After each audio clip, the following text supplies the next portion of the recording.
Hey guys, welcome back to Fix It Friday, the weekly YouTube series where we talk about video game console mods, repairs, and restorations.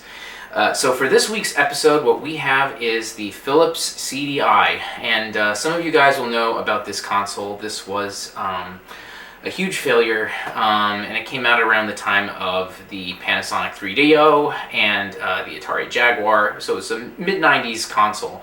And it's easily disguised as a CD player or a DVD player. So this particular one was found by somebody that I know at a thrift store for, I don't know, some obscenely inexpensive price. And so this thing was basically marketed as a CD player, but also as an interactive video games console. Philips had partnered with Nintendo, and so there are actually Legend of Zelda and Mario games on this thing. They're absolutely dreadful. But what we're here to talk about today is how to fix one of these. And so this one suffers from two problems. One is that the disc tray no longer ejects or goes back in. You have to do it by hand, and that's a pretty common problem, and we're going to take care of that.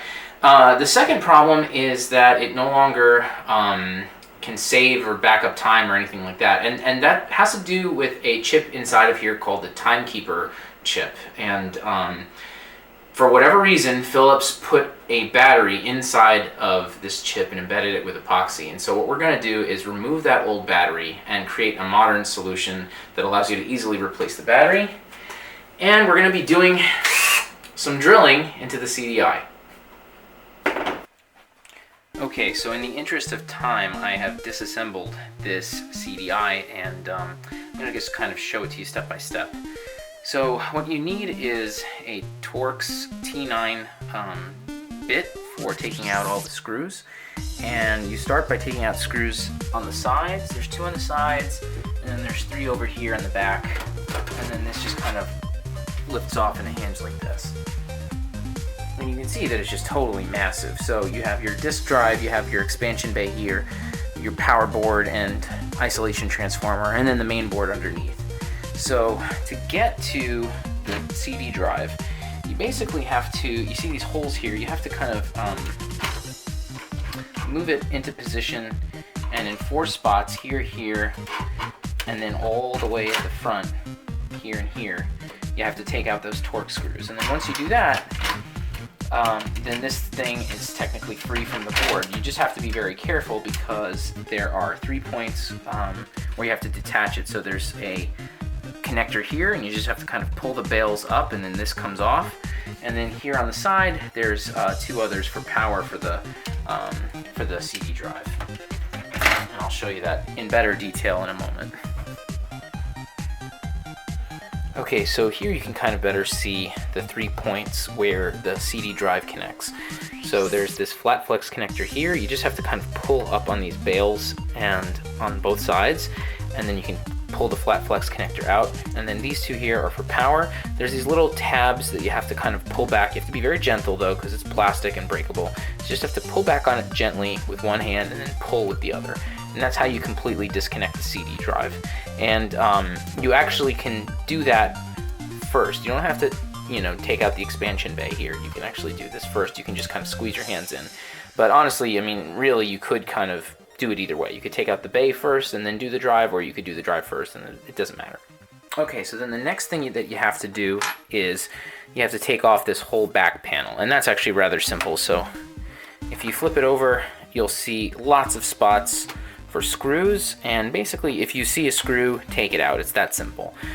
These 3 are small and identical to most of the ones on the board, which you can see in a pile over here. And then there's a few in the back that have a thick thread, and then there's some with machine screws. These ones here that are kind of like shinier are where the machine screws go, and the ones that are not are where the thicker guys go. And then once all that comes off, this whole back panel just comes completely off. Once that's gone, then you've got to take out these 2 screws here, and then once that's finished, you can actually pull this right out of its socket. This is the expansion bay, and it connects directly to this socket right here. Okay, so the last step for disassembly is to pull these 4 connectors off. So there's 1 here for power, and then there are 3 over here for the control panel. 1, 2, 3. You can see them right there, and these guys work in the same way as the power for the CD, there's like a little tab. It's like a little tab right here, and on the other side that you have to pull while you pull the socket out. And then there are two screws. There's one over here and one over here, and then there's these little tabs. There's one right here and right here, and I think there's also one up here that hold everything into place. And once all that is done, you can just finally pull it out. And this chip right here is what we're going to need to mess with. This is the Timekeeper chip. So inside of this IC, there is a crystal oscillator, I think, and then there's a battery. And the battery needs to be removed, and then we need to replace it with a CR2032. Okay, so now we're going to start removing the outer material that covers the Timekeeper chip. So what we have to do is start with some flush cutters and just start chipping away at the material. The battery is located on the right-hand side of the chip if you're reading the text on it, and the positive and negative terminals are all the way at the extreme right. So what I'm doing is just starting with a few cuts using the flush cutter. And so once that's all done, the next step is to come in with the drill again and make two larger holes just to the left of the battery. And this will allow us to kind of lift the battery up and pry away some of the remaining material and clean up the area so that we just have the positive and negative contacts sticking up on the right-hand side. You want to keep your hands nice and steady. You don't want to be hitting the board whatsoever with any of this. And you should have a vacuum on hand to just suck up all the crap that you remove from the chip. So at this point, I have two large holes, and now I can successfully lift up the battery, and then eventually I'm going to come in with my flush cutter and cut it off completely, so that we just have a positive and negative lead on the edge of the chip. Okay, so the next step is to test for continuity. So what I'm doing is I'm using my multimeter, and I'm putting one end on ground, and then I'm touching both of those pins there. And if there's a connection with ground, you'll hear a beep with that multimeter. So that tells me that the pin closest to the edge of the board is ground, and the other one is positive. So now that we know that, we can go ahead and attach our new battery socket. So the first step is to solder, put some fresh solder on both of those pieces of metal so that we can attach wires to it. And then the next thing I did was I took a CR2032 battery holder and I soldered some small wires to both the positive and negative leads of that battery holder. Usually these battery holders are very clearly marked with the positive and negative sides. So then all you have to do is just match one side correctly to the other. And so here what I'm doing is I'm soldering that first wire in, and this one is going to ground. And then the second wire is going to go to the positive. And then from there, what you want to do is figure out a way to hold everything in place. And so in this case, I used hot glue to make sure that the battery terminal is firmly attached. And once that's attached, you can go ahead and take the battery and install it. Okay, so the last thing that we need to do is replace the belt on the CD drive. So this is rather simple. You just need to buy the replacement belt, and then I use my fingers and also a fine pair of tweezers to just get it around the two gears that it needs to be attached to. Okay, so we're back, and everything is all set up with the CDI. Reattached everything. The belt is on there.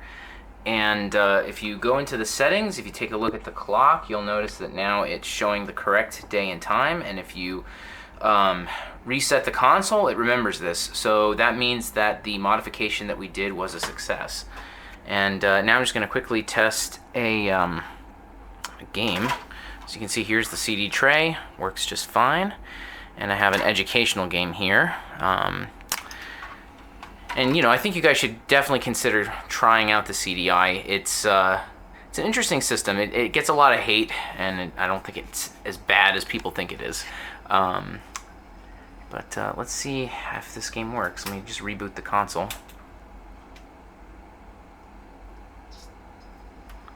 So you can see the disc spinning up. And here we go.